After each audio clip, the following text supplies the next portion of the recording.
नमस्कार विद्यार्थी मित्रांनो, आज आपण पार्टनरशिप या घटकावरील प्रॅक्टिस सेट 39 सोडवणार आहोत. Page number 68. Suresh and Ramesh together invested 1,44,000 rupees in the ratio 4:5 and bought a plot of land. After some year, they sold it at a profit of 20%. What is the profit each of them got? आता या ठिकाणी काही शब्द मी या ठिकाणी लिहिलेले आहेत, ते लक्ष द्या. टुगेदर, TOGETHER, टुगेदर म्हणजे सोबत किंवा दोघांनी मिळून. इन्व्हेस्टेडचा अर्थ होतो गुंतवले, इन्व्हेस्ट म्हणजे गुंतवणे किंवा गुंतवते. बॉट म्हणजे विकत घेतला, बाय म्हणजे विकत घेणे, त्याचा भूतकाळ आहे बॉट. लँड जमीन हे एक नाऊन आहे. आफ्टर म्हणजे नंतर, प्रिपोजिशन आहे. इयर वर्ष आहे, नाऊन आहे. सोल्ड म्हणजे विकले, हे वर्ब आहे. आणि सोल्ड हे सेलचे भूतकाळी रूप आहे. सेल म्हणजे विकतो, विकणे. गॉट म्हणजे मिळाले, प्राप्त झाले. गेटचा भूतकाळी रूप आहे गॉट. गेटचे तसे विविध प्रकारे उपयोग केला जातो. या ठिकाणी मिळाले किंवा प्राप्त झाले या अर्थाने वापरण्यात आलेला आहे. तर ह्या शब्दांचा पहिले सराव करा, त्यानंतर उदाहरण समजून घ्या. आता मी उदाहरण समजून सांगतो. Suresh and Ramesh together invested 1,44,000 rupees. आता याच्यावरून आपल्या लक्षात येईल की सुरेश आणि रमेशने काय केलं आहे, 1,44,000 दोघांनी मिळून, टुगेदर म्हणजे दोघांनी मिळून इन्व्हेस्ट केलेले आहेत. In the ratio 4:5. त्याचा रेशिओ काय होता, 4:5 म्हणजे 4 शेअर्स सुरेशचे, 5 शेअर्स रमेशचे. अँड म्हणजे आणि, या ठिकाणी उभयान्वयी अव्यय आहे, या ठिकाणी त्याला कंजंक्शन म्हणतात. And bought a plot of land, आणि त्यांनी एक प्लॉट घेतला, विकत घेतला, जमिनीचा तुकडा विकत घेतला. बॉट म्हणजे विकत घेतला. आफ्टर सम इयर, काही वर्षानंतर, आफ्टर म्हणजे नंतर, काही वर्षानंतर. दे सोल्ड इट, त्यांनी तो विकला. At a profit of 20%. किती पर्सेंटने, 20% प्रॉफिटने विकला, त्यांना नफा झाला 20%. म्हणजे या रकमेवर 20%. ते कसे काढायचे ते मी सांगणारच आहे. What is the profit each of them got.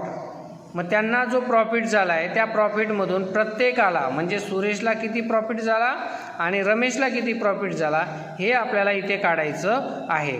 या शब्दांचा व्यवस्थित सराव करा. आता बघा, टोटल कॅपिटल किती होतं, 1,44,000. Total capital was 1,44,000 and total profit was 20%. त्यांना किती प्रॉफिट झाला, 20% प्रॉफिट झाला. आता या रकमेचे 20% काढायचे म्हणजे किती, तर हा 20%चा अर्थ काय होतो, 100पैकी 20 रुपये. 100 रुपये त्यांनी गुंतवल्यावर त्यांना 20 रुपये फायदा होतो. तर एवढे पैसे गुंतवल्यावर किती फायदा होईल, असं स्टेटमेंट तयार होतं.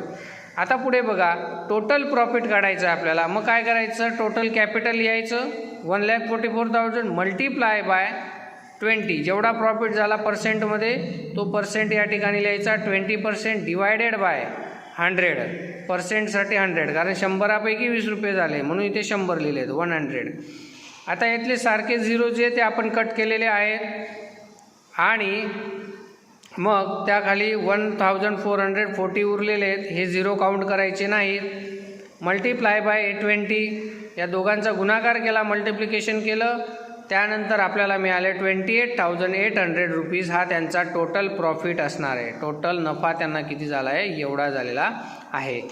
मग आता आपण सुरेश प्रॉफिट काढूया आणि रमेशचं प्रॉफिट काढू. Suresh profit 4x. आता x आपण कशासाठी घेतला आहे, आपण या प्रॉफिटचा जो शेअर काढणार आहोत, एक शेअर म्हणजे एकूण, आपण थोडक्यात लक्षात घ्या, 4 and 5 म्हणजे 9. टोटल काय झाली, 9. मग ह्या 28,800चे आपल्याला 9 तुकडे करायचे आहेत. किती तुकडे करायचे आहेत, 9. आणि 9 तुकडे केल्यानंतर ते 9 तुकड्यांपैकी 4 तुकडे सुरेशचे आणि 5 तुकडे रमेशचे, असा त्याचा अर्थ होतो. ते आपण काढूया उदाहरणाद्वारे. 4x and Ramesh 5x. 4x + 5x is equal to total profit. 4x + 5x is equal to 28,800 rupees. हा त्यांचा काय झाला, टोटल प्रॉफिट झालेला आहे.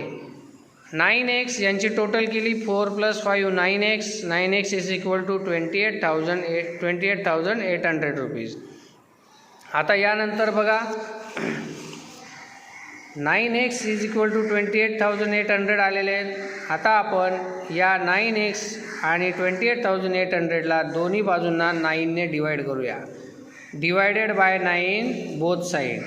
Dividing bye 9 both side. 9 × 9 9 × 9 दोघं 9 कट झाले सेम आहेत. x उरला तो x खाली लिहिला. 28,800ला आपण 9ने डिवाइड केलं. डिवाइड केल्यानंतर 9 × 3 = 27. 28मधून 27 गेले 1 उरला. हा 8 आपण ब्रॉड डाऊन खाली घेतला. खाली घेतल्यानंतर झाले 18. 9 × 2 = 18. 18 - 18 0. आता हे 2 0 पुढे उरलेले हे 2 0 आपण काय करणार वरती लिहून घेणार. मग आपल्याला एक शेअर मिळाला. x is equal to 3,200. x is equal to 3,200. आता आपण सुरेश प्रॉफिट काढूया. 4x सुरेशचा शेअर किती होता 4x. 4 × 3,200. 3,200 हा एक शेअर आहे. 4 त्याचे शेअर्स होते इज इक्वल टू 12,800 रुपीज. हा झाला सुरेशचा profit. Ramesh profit 5x is equal to 5 × 3,200. 3,200 5ने मल्टिप्लाय केलं त्याचं उत्तर आलं 16,000 रुपीज. हा झाला रमेशचा प्रॉफिट. अशा पद्धतीने आपण दोघांचं प्रॉफिट काढलेलं आहे. म्हणजे हे उत्तर जे आपल्याला व्हॉट इज द प्रॉफिट, हा जो प्रश्न आहे आपला what is the profit each of them got, तर त्याचं उत्तर असणार आहे 12,800 Suresh profit and 16,000 is Ramesh profit. असं हे उत्तर असणार आहे. तर हे उदाहरण समजून घ्या, पुन्हा बघा. धन्यवाद. Example number 2 practice set 39. Virat and Samrat together invested 50,000 and 1,20,000 rupees to start a business. They suffered a loss of 20%. How much loss did each of them incur. आता हे उदाहरण थोडंसं वेगळं आहे. आपण आत्तापर्यंत जे उदाहरणं बघितली त्या उदाहरणांमध्ये त्यांना काय झालेलं आहे प्रॉफिट झालेला आहे. पण या उदाहरणामध्ये त्यांना काय झालेलं आहे लॉस झालेला आहे. लॉस म्हणजे नुकसान. आता या उदाहरणातली काही शब्द समजून घेऊया. टुगेदर पहिल्या उदाहरणं पण आलेलं होतं. टुगेदर म्हणजे दोघांनी मिळून. इन्व्हेस्टेड म्हणजे गुंतवले. स्टार्ट म्हणजे सुरुवात केली. बिझनेसचा अर्थ होतो व्यवसाय किंवा धंदा. सफर्ड आता हा नवीन शब्द आला आहे. सफर्ड म्हणजे सहन करावे लागले. त्यांना नुकसान सहन करावे लागले. सफर्ड किंवा त्रास होणे सहन करावे लागले. लॉसचा अर्थ होतो नुकसान किंवा तोटा. तर ही शब्द आहेत, या शब्दांचा सराव करा. आता विराट आणि सम्राट दोघांनी मिळून 50,000 अँड 1,20,000 रुपीज इन्व्हेस्ट केले आणि त्यांनी एक बिझनेस सुरू केला, एक व्यवसाय सुरू केला. आता पहिल्या उदाहरणामध्ये काय दिलेलं होतं आपल्याला टोटल अमाऊंट दिलेली होती दोघांची.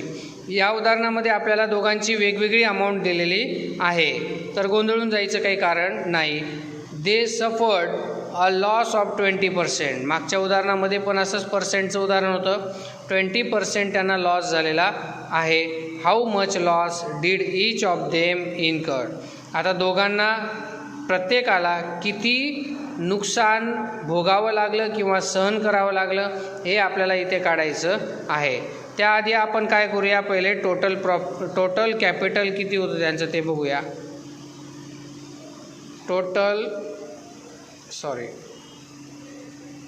Total capital is equal to 50,000 विराटचे होते प्लस 1,20,000 हे सम्राटचे होते.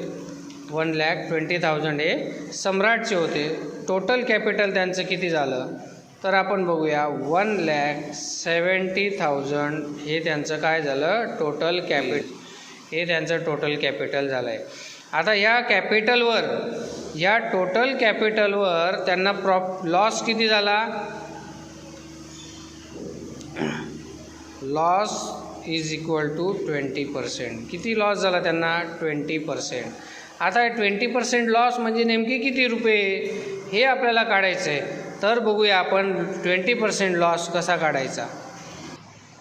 20% लॉस काढण्यासाठी आपण इथं काढूया लॉस इज इक्वल टू त्यांनी इन्व्हेस्ट केलेले 1,70,000 टोटल इन्व्हेस्ट केलेले मल्टिप्लाय बाय त्यांना लॉस किती झाला 20% म्हणून 20 लिहिले डिवायडेड बाय 100% असल्यामुळे इथे 100 पैकी 20 तर या रकमेवर किती आपण काढूया.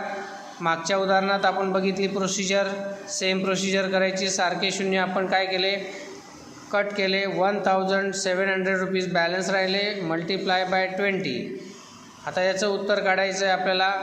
आता ज्यावेळेस असे शून्य असतात त्यावेळेस जेवढे शून्य आहे तेवढे आपण आधी मांडून घेऊया 3.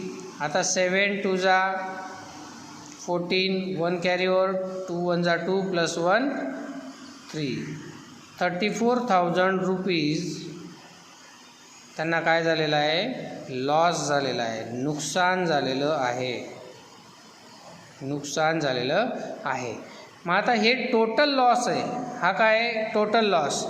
मग त्याच्यापैकी विराटला किती लॉस झाला आणि सम्राटला किती लॉस झाला हे आपल्याला काय करावं लागणार आहे काढावं लागणार आहे. त्यासाठी आपल्याला काय माहिती पाहिजे त्यांचा रेशिओ माहिती पाहिजे. या उदाहरणात आपल्याला रेशिओ दिलेला नाही तर मग आपण रेशिओ काढूया. प्रोपोर्शन ऑफ शेअर आपण काढूया. आता या ठिकाणी 50,000 आज 1,20,000 हे त्यांचं काय झालं इन्व्हेस्टमेंट केलेल्या रकमेचं प्रोपोर्शन झालं. आता याच्यात काय करायचं माहिती आहे का सारखे जेवढे झिरो आहेत आता इथे 4 झिरो आहेत इथे पण 4 झिरो आहे 4 झिरो इकडे 4 झिरो इकडे ते दोघं म्हणजे जवळजवळ 10,000 रुपीजने आपण डिवाईड जर केलं तर आपल्याला प्रोपोर्शन मिळणार आहे 5/12. 5/12 आपल्याला काय मिळणार आहे प्रोपोर्शन मिळणार आहे. मग हे प्रोपोर्शन मिळालं आहे प्रॉफिट अँड लॉसचं. आता आपण त्याच्यावरून त्यांना जो लॉस झालेला आहे त्या लॉस डिवाईड करायचा आहे. त्यासाठी आपण काय करूया Virat's loss 5x and Samrat's loss 12x. Okay हां 5x + 12x is equal to total loss किती झाला त्यांना 34,000. टोटल लॉस किती झाला 34,000 रुपीज एवढा लॉस झालेला आहे.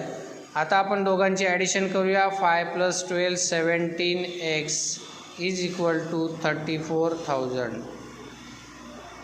आता आपण दोन्ही बाजूंना हे 17 काय करूया डिवाईड करू. आता हे असं करताना काय करायचं इथे जो नंबर असतो तो दोन्ही बाजूंनी काय करायचा डिवाईड करून टाकायचा म्हणजे आपल्याला सिम्प्लिफाय होतं एक्सची किंमत मिळते. तर मग आता आपण लिहूया 17x divided by 17 is equal to 34,000 divided by 17. इथं मी लिहितो डिवायडिंग बाय 17 बोथ साईड म्हणजे दोन्ही बाजूंना बोथ म्हणजे दोन्ही बाजूंना आपण 17 ने डिवाइड करूया. 17 1 जा 17 17 1 जा 17 उरला फक्त काय x.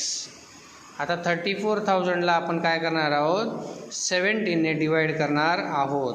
मग आता आपण 34,000ला या ठिकाणी डिवाइड करूया. 34,000 डिवायडेड बाय 17 17 2 जा 34 17 2 जा 34 34 - 34 0. आता उरले हे 3 झिरो या 3 झिरोंना आपण वरती तसंच्या तसे लिहून घेऊया. x is equal to 2,000 rupees. हा झाला त्यांच्या लॉसचा एक शेअर. असे आपण किती भाग करणार आहोत 17 भागापैकी हा एक भाग. आता आपण लॉस कोणाला किती झाला बघूया. Virat's loss is equal to त्याचा शेअर किती होता 5x 5 मल्टिप्लाय बाय एका शेअरची किंमत किती आली 2,000 रुपीज. 5 2 जा 10 आणि वरती जेवढे झिरो आहे ते आपण 1 2 3 लिहून घेणार आहोत. म्हणजे 10,000 रुपीज हा विराटला लॉस झालेला आहे. आता आपण सम्राटचा लॉस काढूया. Samrat's loss is equal to 12x. त्याचे शेअर्स किती होते? 12 होते. मग 12x 12 मल्टिप्लाय बाय 2000 रुपीज. 2000 या ठिकाणी एक्सची किंमत आलेली होती, म्हणजे एक शेअर 2000चा. मग 12 2 जा 24 आणि हे वरचे शून्य 1 2 3 24,000 रुपीज हा कोणाला लॉस झालेला आहे? सम्राटला लॉस झालेला आहे. अशा पद्धतीने आपल्या उदाहरणामध्ये जे विचारलेलं आहे की how much loss did each of them incur, प्रत्येकाला किती लॉस झालेला आहे. तर या ठिकाणी आपण प्रत्येकाचा लॉस काढलेला आहे. हे झालं आपलं प्रॅक्टिस सेट 39 मधलं दुसरं उदाहरण, सेकंड क्वेश्चन.